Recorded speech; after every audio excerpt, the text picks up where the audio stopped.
Ayon sa Philippine Atmospheric, Geophysical and Astronomical Services Administration, itinaas sa Signal Number 2 ang 7 lugar sa Luzon dahil sa Tropical Storm Enteng na bahagya pang lumakas.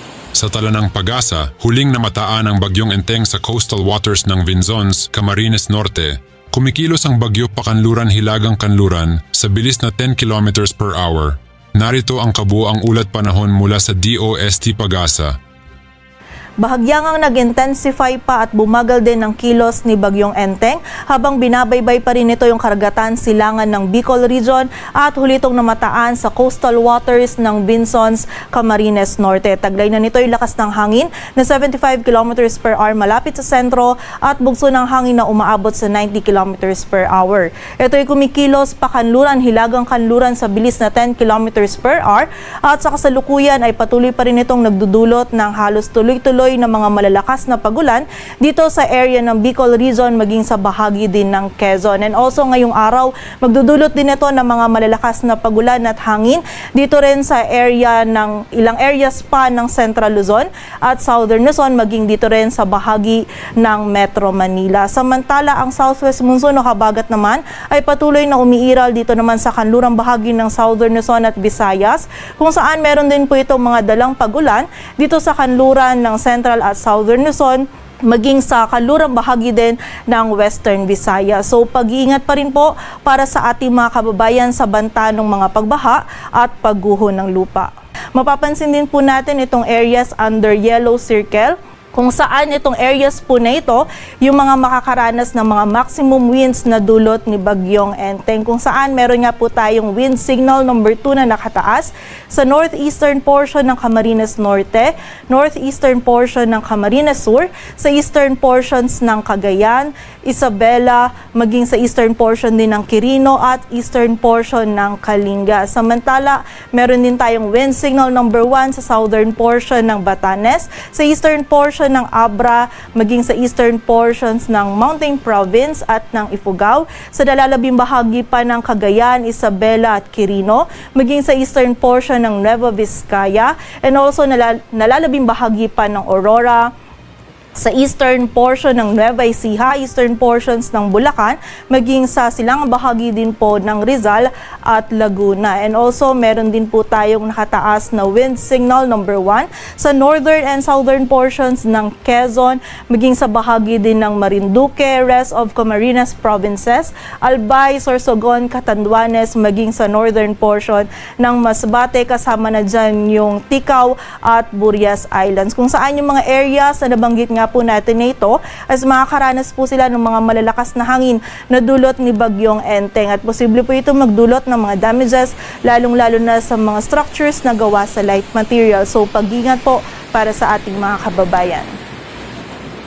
At sa kasalukuyan naman po para sa lagay ng dagat baybayin ng ating bansa, meron po tayong nakataas na gale warning sa mga dagat baybayin niyan ng eastern coast ng Cagayan, Isabela, Aurora, sa bahagi din ng Sorsogon, Albay, Catanduanes, Camarines Provinces, maging sa Quezon, kasama na dyan ang Polillo Islands, kung saan hindi po natin pinapayagang pumalaot yung mga kababayan nating mga isda, pati na rin yung may mga maliliit na sasakyang pandagat. And also, makakaranas naman po ng katamtaman hanggang sa maalon na lagay ng karagatan itong northern seaboard ng Northern Luzon, western seaboard ng Central Luzon, maging yung western seaboard ng Southern Luzon at seaboards ng Western Visayas, kung saan pag-iingat pa rin po para sa mga kababayan natin na maglalayag sa areas na yan.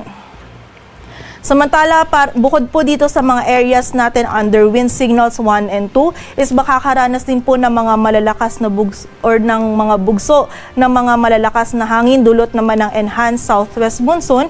Itong area ng Ilocos Region, Zambales, Bataan, Pampanga, Aurora, Bulacan, Metro Manila, Calabarzon, Mimaropa, maging yung bahagi din po ng Bicol Region at Visayas.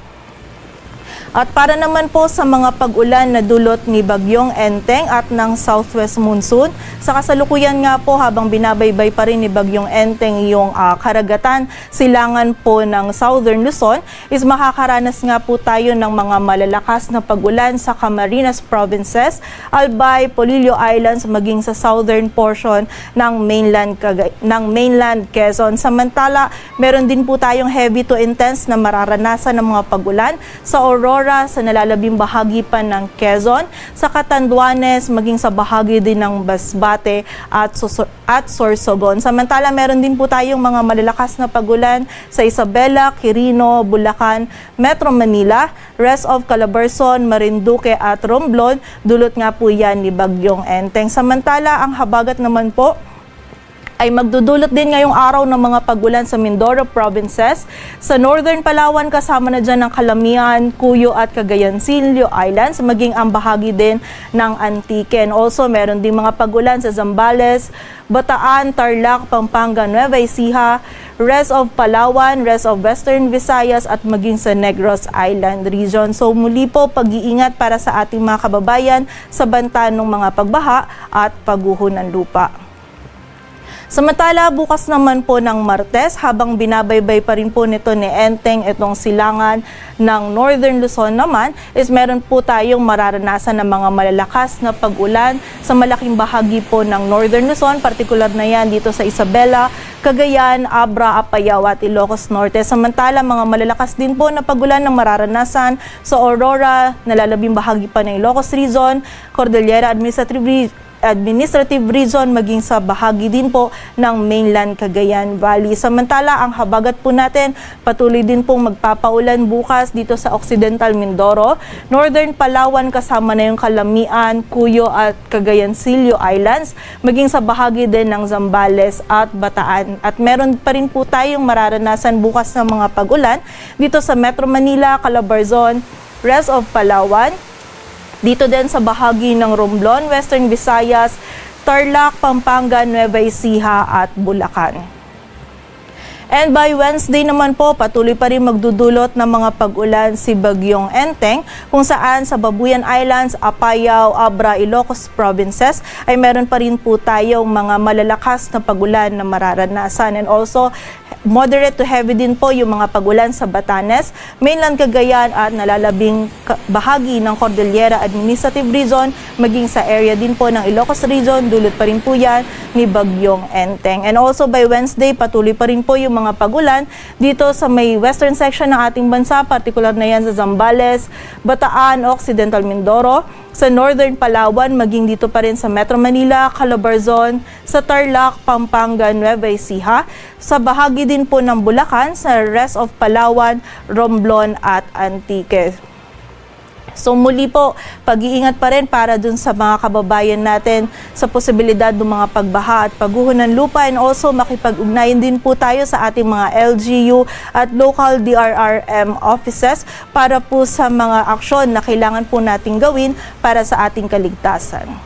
Yan muna ang ating weather update sa ngayon. Maraming salamat sa DOST Pag-asa sa pagbabahagi ng kanilang mahahalagang insight sa ating panahon. Mabuhay ang Pilipinas!